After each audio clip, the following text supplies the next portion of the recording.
Today, I will be unboxing an iPhone 5S that supposedly has never been updated. So without further ado, let's get this thing right out of the box. Okay, and here is the iPhone 5S. Okay, this thing did have a tag on this, but it's whatever. We do have the desirable gold colorway, which is very nice. And according to this paper they left me, this should be running 7.0.4. Alright, now let's see if this has any power. Alright, looks like it needs a charge, so let me get this thing charged up, and I will be back. Okay, looks like we have the iOS 7 wallpaper here, and I see a red music icon and the older Passbook app indicating that this is some version of iOS 7. So, it is actually a iOS 7 iPhone 5S, and of course, it is on the desirable iOS 7.0.4. This also does not have an iCloud account on it, which is very nice. Okay, so I just went and set up a passcode, so now let's set up Touch ID, because why not? And this is, of course, the very first Touch ID sensor pretty much ever. This is very cool to, mess around with this, especially on, iOS 7, which is even more unique. So let's keep going. Okay, I think we're almost there. Okay, there we go. We now have Touch ID on this iOS 7 iPhone 5S. Let's see if Touch ID actually works.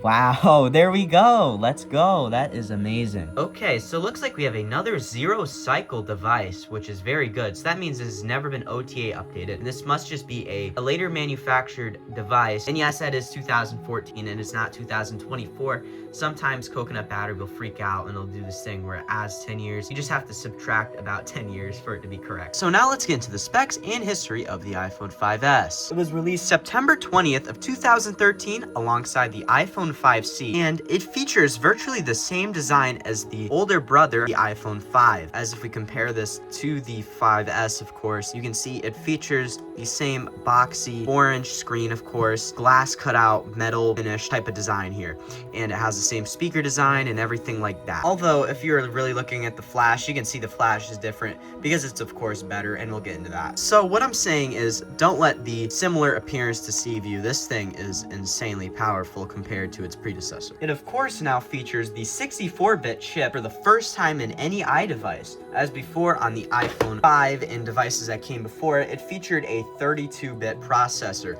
So for the iPhone 5, in this example, it featured a 32-bit A6 chip. Of course, this meant there was a pretty big performance jump versus the devices that came before it, making tasks that were very taxing on the device run a lot better, like gaming and other stuff that would be very taxing. The GPU is also now quad-core, as on the A6 iPhone 5, it was triple-core. It did feature the same 1 gig of RAM as the iPhone 5. It also had 2 cores like the iPhone 5, but of course, it was 64-bit, so it's gonna run better either way. This performance increase allowed the iPhone 5S to reach iOS 12, where it does not run the best. So, of course, I am very lucky to have one on iOS 7. The iPhone 5, for comparison, lasted up until iOS 10. Now, onto the camera. It is virtually the same on both of these phones, other than the 5S now having a dual LED flash, and the selfie camera is also very similar, with 1.2 megapixels on both, but now the 5S is HDR. The battery on the iPhone 5S also had an increase in milliamp hours by about 120. The 5S also came in 3 color options: space gray, white, and silver, and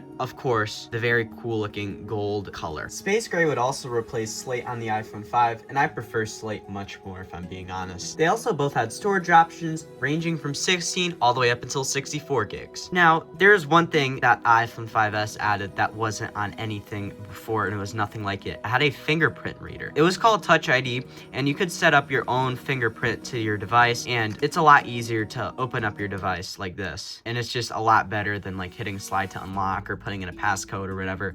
I like it a lot more. Now, on to iOS 7. iOS 7, of course, brought a massive flat redesign, moving away from iOS 6's skeuomorphism. If you do not know what skeuomorphism is, it's basically a virtual design that mimics real-life objects. This can be seen in something like the Notes app right here, which this really looks like a actual notepad. And this camera icon right here, which looks like an actual camera lens. Now, if we look at the same things on iOS 7, you'll notice that it is slightly different. So we look at this camera icon, that's not really mimicking a real-life camera. I mean, it is to some aspect, but it's not as realistic as iOS 6. Look at the Notes app right here. This is not really mimicking anything really. Now, let me tell you one thing about early flat design though. Early flat design had a very weird flat look, if that makes any sense, where stuff still technically had texture and depth. It's just, it's not very skeuomorphic, obviously. So if we look really deeply into this and we look right at that, you can kind of tell that there is some depth and texture in this notepad right here. And it is sort of hard to tell, but yeah, that's what I'm saying. Now, you may ask, why in the world did they do this? Well, I have told this story before, but let me try to keep it as short as possible. With the release of iOS 6 a year prior to iOS 7 came the release of Apple Maps, and Apple Maps was released in a very undercooked and disastrous state, and a good way that you can just tell that this was pretty undercooked if we just look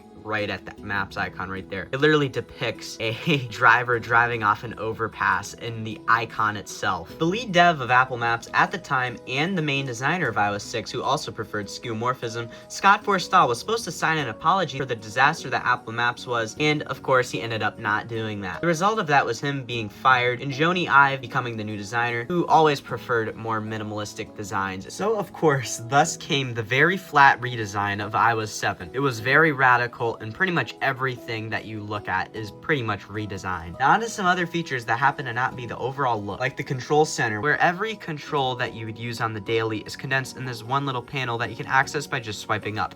As if we compare this to iOS 6, we only had very basic multitasking. So of course you can close out of apps and everything, and you can only really change the volume. You can't change brightness, you can't change anything like Wi-Fi and everything. You can only play music. I think that's portrait orientation lock or whatever, and volume. But on iOS 7, of course, that was all changed. So like, for example, on iOS 7, if we want to change the brightness, to do that, all I gotta do here is swipe up, and then I can adjust the brightness right here. So now if I go look at this on iOS 6, I have to manually go into the settings app, go to brightness and wallpaper, and then adjust this. So of course, iOS 7's control center was a huge game changer.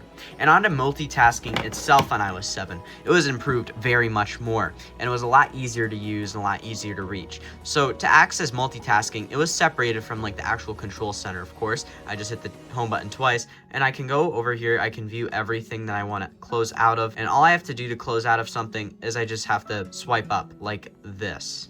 So on iOS 6, to close out of an app and multitasking, I have to like manually go in here. I have to hold down on whatever app I want to close out of and press this very tiny red icon on the end of the app. And it is very inconvenient and a lot harder to reach. And it's a lot better on iOS 7 to just swipe up like this. And you can view the inside of whatever app you're looking at also, which is very cool. iOS 7 made the camera app a lot easier and redesigned it, where you could swipe through all of the options in here a lot easier. As on iOS 6, you had to like go to options or change whatever you wanted. It was a lot less convenient. AirDrop was added, so was the infamous activation lock. And now that we've gone over all the main new features, let's mess around with Siri and just explore the device a little bit further. And before we get into Siri, there is one thing I wanted to mention that is very unique about these 7.0x versions of iOS 7, as there is a lot of like subtle UI changes that they did with iOS 7.1x, and I can look at this on this iPhone 5C right here. So a very big one that you may notice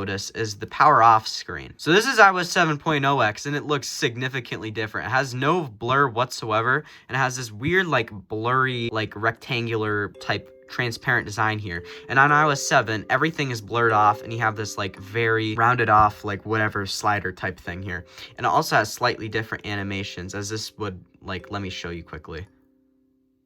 So yeah, you can see it. It just overall looks different there. And I will also show you some other differences. And a lot of the buttons, like if you go in like the phone app, are a lot more rounded off on iOS 7.1x versus iOS 7.0x. As you can see, it's very much more rectangular here. Another thing that you may notice that is very subtle is like if we look at the messages and the phone app icons on iOS 7.0x versus 7.1x. On 7.1x, it is much more like less vibrant, less light green icon style here. And if we look at iOS 7.0x, it's much more vibrant looking. Now, since I am not jailbroken on this device and I'm not going to try, you can see the App Store does not work whatsoever on this version. But there is a fix out there, thankfully, and I can view it on this iOS 7 iPhone 5C if you're curious. So you can go through here and you can see it works well on this because I have a fix for it. And that goes for pretty much majority of the services. If you're jailbroken, you can easily fix everything. Like the weather app, this does not work natively on iOS 7. Same with the stocks app, this natively does not work on iOS 7, and like a lot of other things. As majority of the time, the last iOS version that has most of the services still working natively is iOS 8 or iOS 9. But there is one thing that works natively. Siri. I'm really sorry about this, but I can't take any requests right now. Please try again in a little while. Maybe not. Let's try again. Siri, what is the weather in Los Angeles? Because I do know sometimes it just refuses to work. So let's see what's going on here. It doesn't look like it's working. Maybe you have to be jailbroken. I really don't know. But Siri may not be working, There's sadly. something wrong, and I can't answer your questions right now. Please try again in a little while. Well, I guess that sucks. We can't really view anything. So we can just look at some other stuff. But if you're curious of the iOS 7 Siri experience, let's look at the 5C. That would be 41 degrees Fahrenheit. As you can, I didn't even say anything. I said 5C and it works. Siri, what was the score for the Super Bowl? The Seahawks defeated the Patriots in Super Bowl LX by a score of 29-13 last Sunday. Siri, when does the baseball season start? The MLB regular season starts on March 25th, 2026. Siri, what is the weather in Los Angeles right now? I found this on the web. And as you can see, Siri is working very well on this version, on this 5C, of course. But I'm not really sure why it's not working on this iOS 7 iPhone 5S. It's very weird. But now, let's look at the wallpaper selection of iOS 7, as iOS 7 has a very unique and iconic set of wallpapers. Of course, you have the base, iconic, or infamous, however you view iOS 7's, blue galaxy wallpaper. You have this one, which is, I think, a view of a planet. I'm not sure if this is Earth or not. It looks like it. We have another space galaxy wallpaper, which I remember from the iOS 7 days. This one, which is a mountain wallpaper, which I do really like. I'm not sure what this one is depicting. It looks like some trees. I can't tell if it's a painting or not. This one I remember from the iOS 8 days. It's just like a thing of water. This, it's like another landscape type wallpaper here. You have a black and white landscape option as well, and another landscape one of like some green pastures. We have an ocean wallpaper, which is carried over from iOS 5's iPad 3 into iOS 6 and then into iOS 7. And then we have this one, which originated in iOS 3. This is another one that's unique to iOS 7. This one, I believe, also came from iOS 3 or 4. This one came out in iOS 7, which I really do like that one. This one is a picture of some like flowers or something. I don't really like that one. This one is carried over from iOS 5's iPad 3 into iOS 6 and then into iOS 7, of course. This one, I'm not sure what this is really of. And then we have some abstract options in here, which I'm not really a fan of the abstract options. In fact, I think I am going to switch to this one just because I really do like how this looks. I remember having this on my dad's 4S back in the day, and it does really look good. Now, I thought we'd take a look at the ringtones very briefly, as iOS 7 introduced a bunch of new ringtones. So let's go through them very quickly.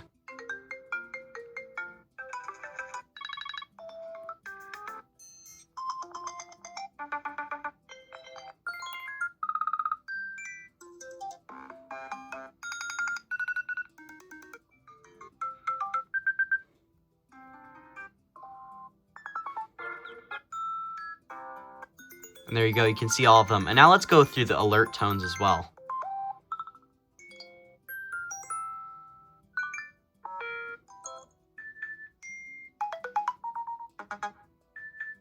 And there you go, you can see all of those. Now onto the music app. And let's start off with Cover Flow, which has a very unique design, where on like iOS 6 and below, if I wanted to look at Cover Flow, it does not really look anything like this. It features a design with much more reflections, and it's in 3D, of course. But if we go look at that on iOS 7, it's like all flattened out.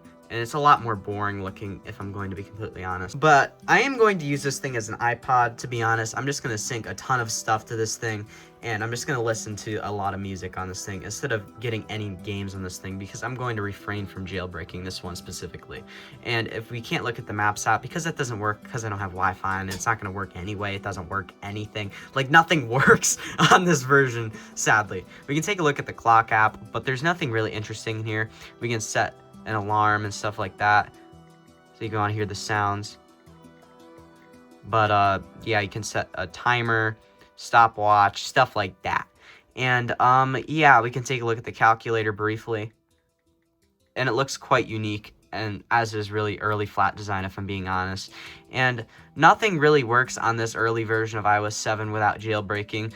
And there's nothing else to really look at. I mean, we can look at the calendar if you're nostalgic for the calendar app for some reason, but there's nothing really particularly interesting in here. I mean, yeah, that was the iOS 7 iPhone 5S. Okay, well, let's get into the jailbreak process of this iPhone 5S. Make sure to not skip, because it's going to be interesting. Now, the reason I hate jailbreaking 64-bit untethered so much is because if something goes wrong, especially on like A8 and below, there is a high chance that you just completely destroy the device completely and there's no recovering it. So mainly because there is no blob restores on A7 and A8 currently. We're kind of just waiting on Curtis Marula to add that, and I don't even know if that's a guarantee at this point. I know they're both vulnerable to exploits like that. I know A8 is vulnerable to the same exploit that A9 and A10 uses, so I think it's called Blackbird or something. So I think that is more possible than A7 having a blob restore in the future, and I have no idea if that'll be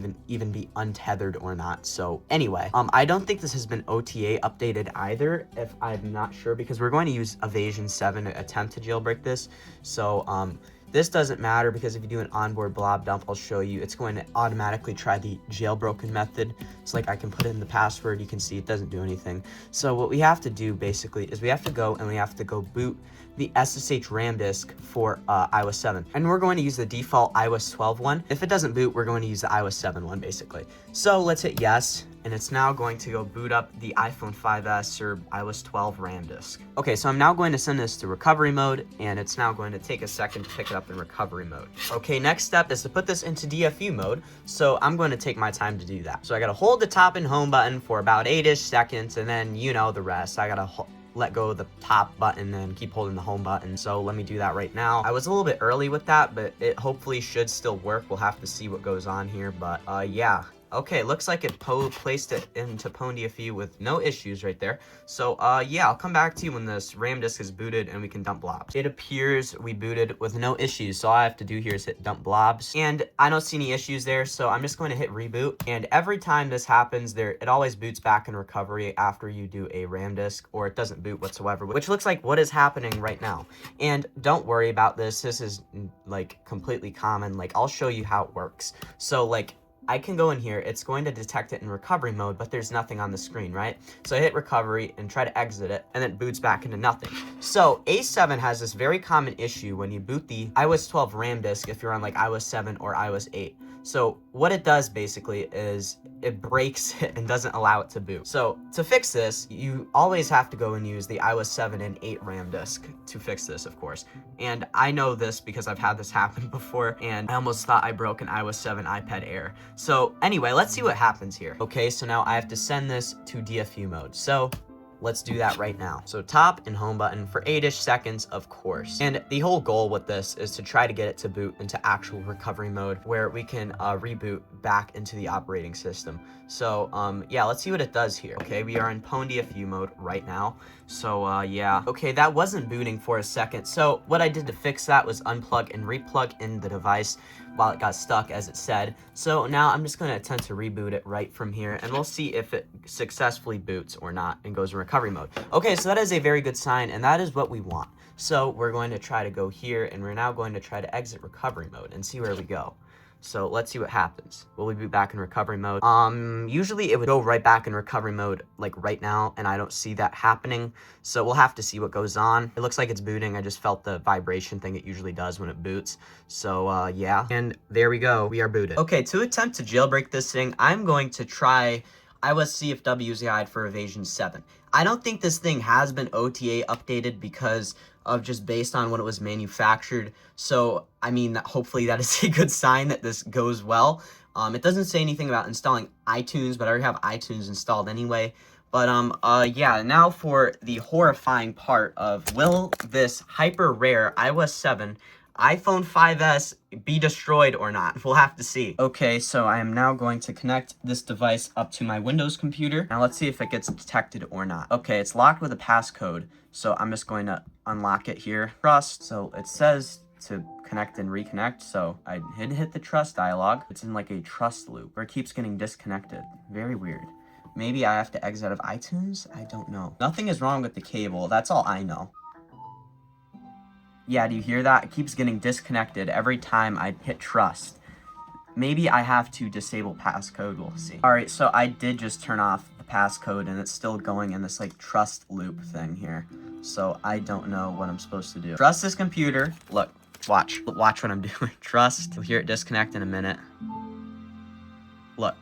What is going on? I don't know what's causing this. So, I just plugged this into a different USB port on my computer, where my motherboard is, I mean. So, I don't think it's making a difference here. What is going on? Do I have to open iTunes or something? Is iTunes blocking this? I really don't know. Trust. Yes. Allow this computer to access what's on my iPhone.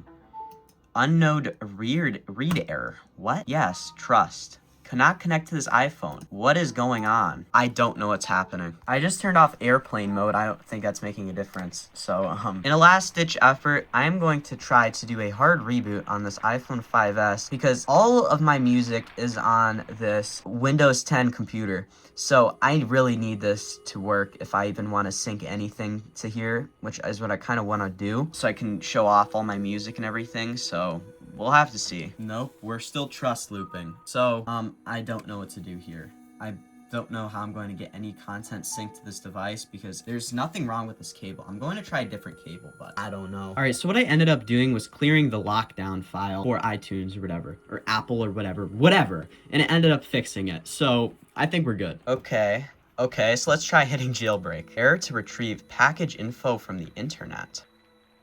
Just sync with iTunes and don't jailbreak this thing. As I already told you about how risky it is to jailbreak A7 iOS 7 just because it's not restorable without breaking the whole device. So what I'm going to do here is I'm just not going to jailbreak it. I'm going to sync my music with iTunes because I only really use these things as iPods anyway, and we already have the SHSH blobs in case that is usable in the future if I need to restore or something. And it's so rare, I don't want to break anything. So I'm not gonna do anything with it. I'm just gonna sync some music to it because I can't do anything, so it's fine. And I just looked into it a little bit more. I do believe there is fixes for this out there, but I don't think I'm going to do that. All these tutorials on Reddit that I'm looking at completely deleted for some reason, which sucks. So I'm not going to mess with this further, so yeah. If you enjoyed this video and found it interesting, please consider dropping a like, subscribing with notifications on, and sharing this to someone that will also find this interesting. Check out my social media accounts, will be in the description and on the end card. Check out the last video, which will also be on the end card and in the description. And this is Derek from CertifiedLegacy, and I will see you in the next one. Bye-bye.